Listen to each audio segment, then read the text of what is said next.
Je ne pense pas à l'utilité d'un système où les gens sont présidents pendant 30 ans ou 40 ans, hein, comme notre président actuel, où les gens sont ministres pendant 20 ans. Donc vous ne voulez pas que votre père occupe tant de postes? Laissez-moi continuer. Moi, je pose des problèmes de principe, je ne pose pas des problèmes d'individu. Comme mon propre père, en l'occurrence. Mais que ce soit lui ou un autre, ça ne change rien. Je crois que de tels systèmes ne sont ni utiles, ni sérieux. On peut, sur des périodes plus courtes, permettre à ceux qui ont des fonctions de direction politique à exercer d'être plus efficaces, précisément parce qu'ils savent qu'ils ont un temps limité. Et on peut organiser nos systèmes institutionnels de telle manière que dans ce temps plus court, on leur donne plus de moyens d'avoir un impact positif et sérieux sur le cours de notre société. Voilà pourquoi moi, ce genre de système ne m'intéresse pas. Parce que même si vous avez des personnes talentueuses, brillantes, ayant même une certaine orientation morale, pour le dire simplement, bon cœur, dans un tel mécanisme, il y a toutes les chances que ces personnes soient perverties par les systèmes d'intérêt qui se cristallisent évidemment chaque fois qu'il y a un pouvoir, un ordre de pouvoir. Et à un certain moment, elles n'auraient plus ni le talent, ni les qualités qu'elles avaient au départ. Parce que ces intérêts sordides vont les détourner de ces voies-là. Donc moi, je ne crois pas trop à ce genre de choses. Et j'estime d'ailleurs que pour qu'on ait une société véritablement plus stable, au-delà de la stabilité apparente et la stabilité médiocre qui est la nôtre, nous sommes bien stables, mais nous ne sommes pas stables de manière à prendre en charge de façon satisfaisante les aspirations et les ambitions de la plupart de nos citoyens, qu'on ait des sociétés qui fonctionnent sur une autre base que celle-là. Voilà, vous dites, professeur, le docteur Ronan Guinée. C'est ça qui fait naître ce que Bakary appelle l'État-président, c'est-à-dire le fait que l'exorbitance de la puissance étatique présidentielle bloque l'ensemble du système institutionnel et fait que l'État à lui seul se résume au président. Deuxième partie, c'est l'opérativité et la générativité de l'ordre. Ça veut dire comment fonctionne concrètement une constitution. Voilà pourquoi je disais que la constitution, ce n'est pas la constitution perçue, qu'elle soit écrite ou qu'elle soit coutumière. C'est la constitution vécue, appliquée. Que la constitution soit coutumière ou qu'elle soit écrite, si on n'applique pas ça, vous ne pouvez pas dire que ce qui est écrit est pertinent. Ça n'a aucun sens. Je dis donc que dans cet ordre d'idées, on doit d'abord étudier le système camerounais et quand vous faites sa typologie, malgré la mise en œuvre depuis ce qu'on va appeler entre guillemets la révision de janvier 1996 de la décentralisation, on voit comment concrètement cette décentralisation se traduit. Jusqu'à présent, certaines des collectivités territoriales décentralisées ne sont pas mises en œuvre. Si vous vous contentez donc de dire, parce que c'est écrit, que le Cameroun est un État décentralisé, ceci, cela, ça me semble insuffisant comme élément d'appréciation. C'est bien et toujours un système centraliste et tout le monde le sait. On n'a pas besoin d'être juriste et politiste pour le savoir. Cela provoque quoi? Nous sortons de notre propos. Cela provoque le fait qu'en réalité, on a un régime qui ne relève pas simplement du jeu de ce que certains ont appelé la paraconscience. Je cite le texte du professeur Sinou qui date de 2007, mais dès 1998, j'avais parlé des éléments paraconstitutionnels dans mon article sur les juristes savants. J'ai dit, pour finir, que l'État camerounais est un État amphiconstitutionnel. Ça veut dire ici que la Constitution n'y est qu'un prétexte pour masquer quelque chose qui en réalité est de l'ordre de la domination monarchique. Il s'agit en réalité d'une monarchie. C'est un système monarchique et étudié même à partir de des normes. C'est qu'on n'a pas le temps de le faire. Vous allez constater qu'il s'agit d'un système monarchique de pouvoir. Et je finis en disant que La manière dont le système camerounais fonctionne montre qu'il y a bien une loi de la gravité du présidentialisme. Le présidentialisme a beau se déguiser, il a beau se démocratiser, il est toujours le présidentialisme parce que le système fonctionne en rapport avec une configuration sociale, historique et politique particulière qui a été mise en place en 1959 et dont on n'est pas toujours sorti et qui nous situe dans le gouvernement perpétuel. Je vous remercie. Le Cameroun souffre du fait que c'est un pays dont la gouvernance est profondément désaxée. C'est une gouvernance profondément, il faut ajouter profondément, désaxée. C'est un pays qui n'a pas une direction politique et institutionnelle sérieuse. Pour ces raisons, ce pays ne peut que s'enfoncer dans ce que j'ai l'habitude d'appeler le chaos lent, qui est précisément l'effet de la désaffection de son appareil de gouvernement. Pour qu'un pays avance, il lui faut des institutions, et des institutions qui sont modelées pour épouser les contours de sa dynamique sociétale dans toute sa complexité, avec ses sphères politiques, économiques et socio-culturelles.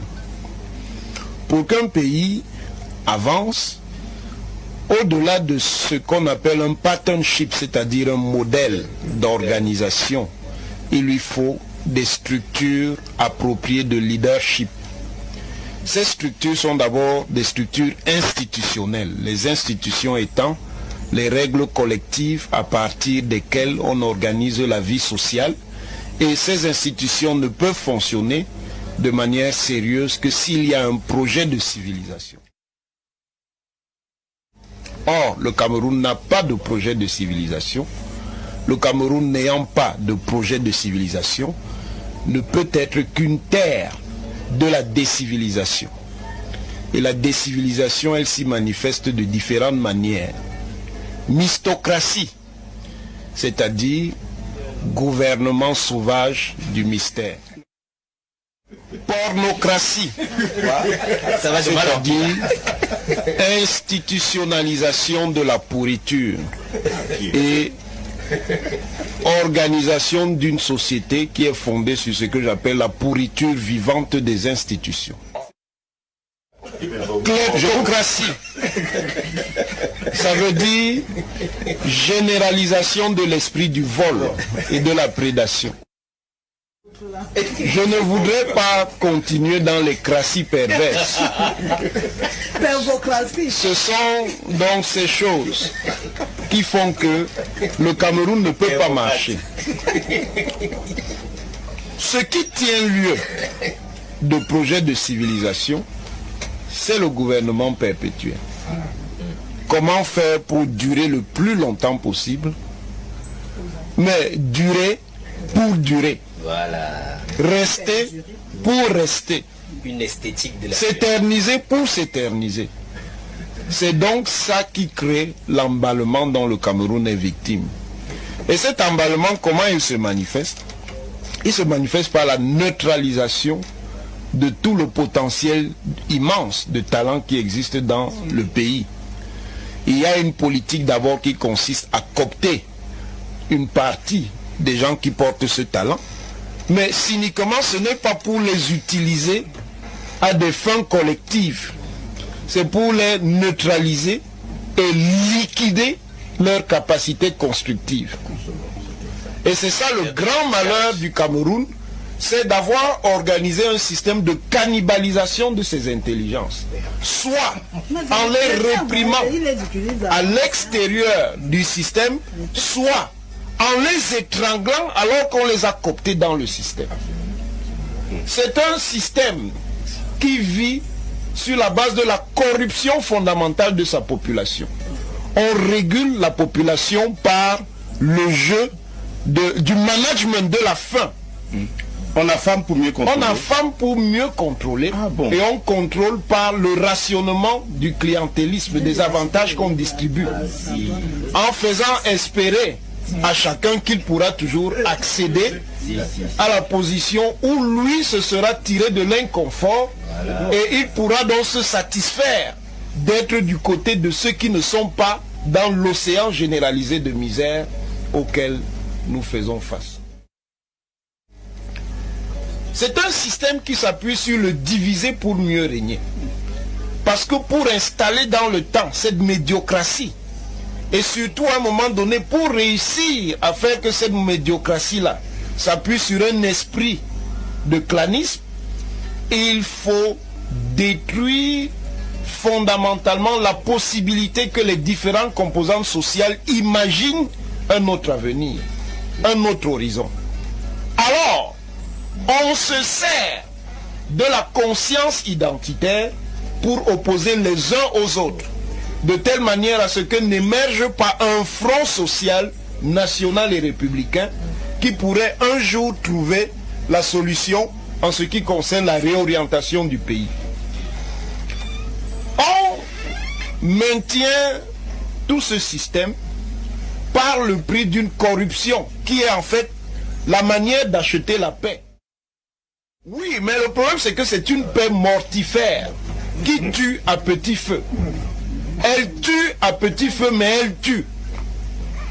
Le bilan de ce système, qui a effectivement une logique comateuse, au moins semi-comateuse, c'est que si vous le prenez sur une trentaine d'années, et si vous êtes capable d'en faire la statistique, vous allez vous rendre compte qu'il est plus destructeur qu'une guerre.